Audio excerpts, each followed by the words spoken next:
강력한 사건의 단서를 강력한 남자와 함께 풀어보겠습니다. 돌직구 강력반, 강력방자님, 오늘도 범죄 프로파일러 배상훈 반장님 모셨습니다. 어서 오십시오. 안녕하세요. 송도 총기 난사 사건이 다른 국면을 맞고 있습니다. 입을 다물고 있었던, 그리고 살짝 거짓으로 진술을 했던 가해자 아버지가 드디어 입을 열었습니다. 범행 동기, 이거 맞을까요? 첫 번째 강력반 단서 함께 보시죠. 자, 생활비 때문에 이게 무슨 얘기일까요? 가해자가 입을 열었습니다. 함께 보시죠. 범행 이유는 끊긴 생활비? 아들이 생활비 지원을 해줬는데 지난해에 지원이 끊겼다? 사업이 잘 되고 있는데 지원해주지 않아 불만을 표출했다. 지난해 총기 제작에 사용한 쇠파이프 구매 이력도 확인이 됐다고 합니다. 저는 이것도 좀 반장님 이해가 안 되는 게, 계속 생활비를 줬다가 그럼 아들이 대견하고 장하고 고마운 거잖아요. 작년에 안 줬다고 아들을 죽여요?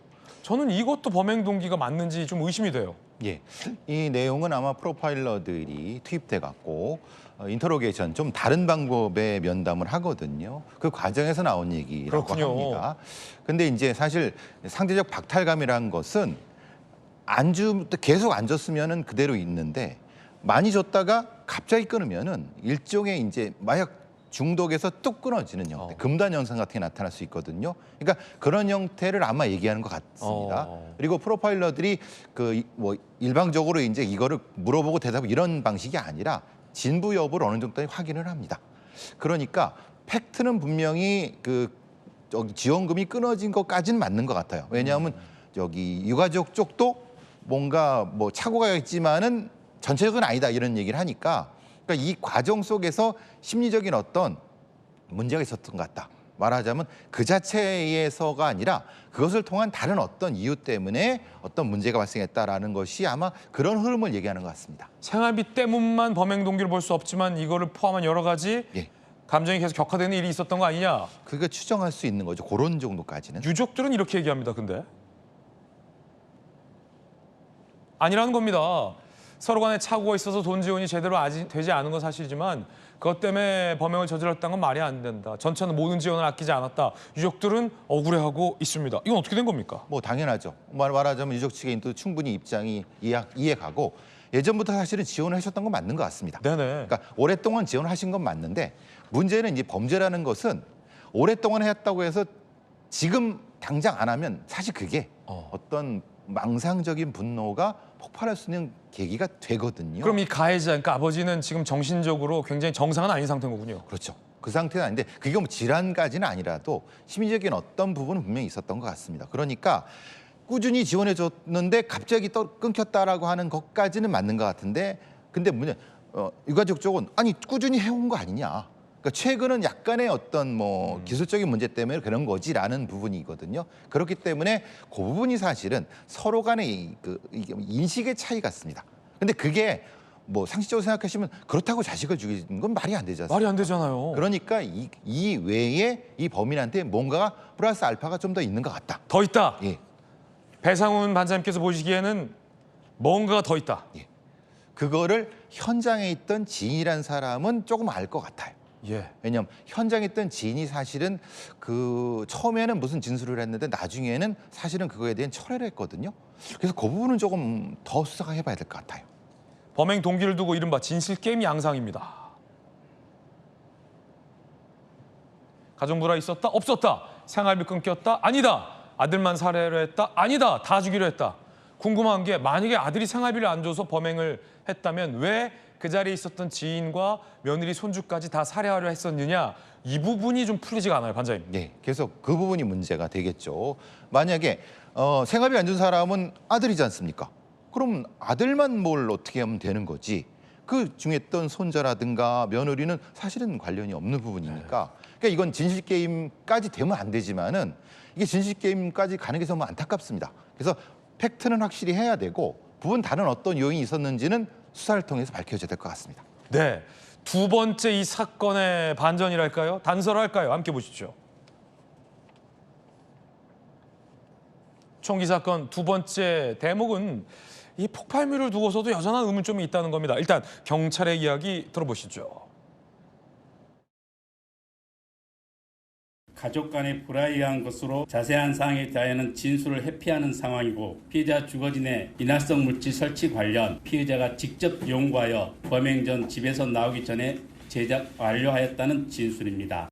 주택에서 발견된 폭발물의 양이 좀 어느 정도라고 보면 돼요? 현장에서 발견된 위험 물질, 인화성 물질은 페트병에 이렇게 나누어서 담겨져 있었는데 15개 병에 담아져 있었습니다.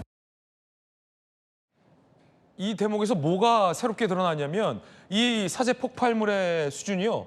장갑차도 날릴 수 있는 수준이다라는 분석이 나온 겁니다.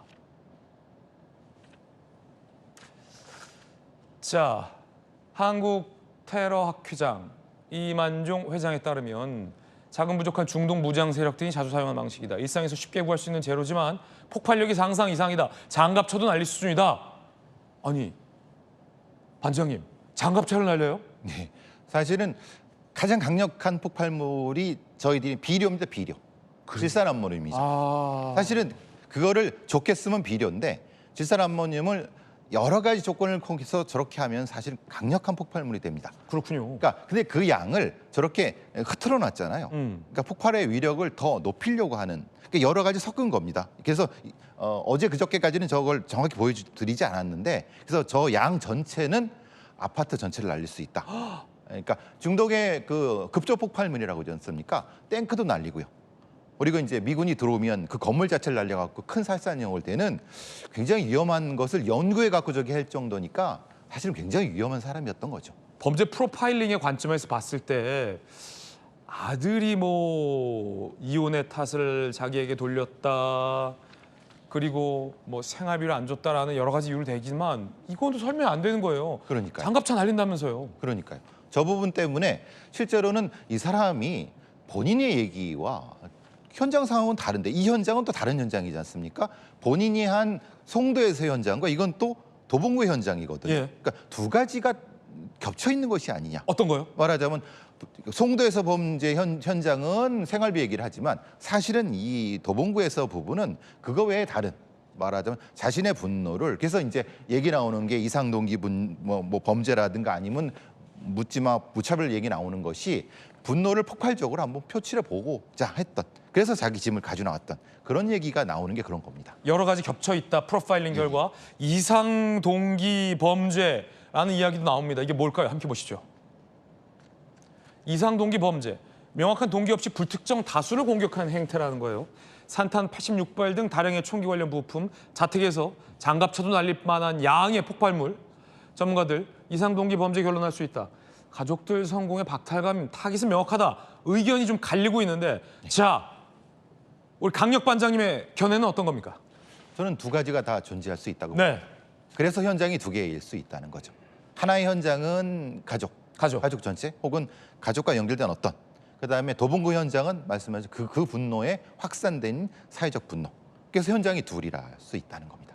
그럼 이런 범죄자 같은 경우는 가족들에 대한 어떤 원함감 혹은 어떤 피해 망상과 여기에 불특정 다수를 향한 이런 범죄와 분노로도 겹쳐지고 이어질 수도 있습니까? 예. 현장이 그러니까 현실적으로 이런 뭐 그러니까 말하자면 외로운 늑대들이 주변을 공격하고 그것의 어떤 다층인 사회를 공격하는 형태가 두 가지가 되는 것이 가능하거든요. 그냥 총기를 어떻게 합니까? 단발총도 가지면 자동소총도 가져가면서 이쪽 현장에서 이거 하고 저쪽에 저거 하는 게 미국의 총기 테러범들이 그런 형태거든요. 아, 그렇군요. 그러니까 지금 저 범인도 만약 그러면 다중적 형태의 공격이라고 하면 분명히 가능한 거죠. 그렇군요. 프로파일링 결과 이건 당연하다, 가능하다라는 얘기예요.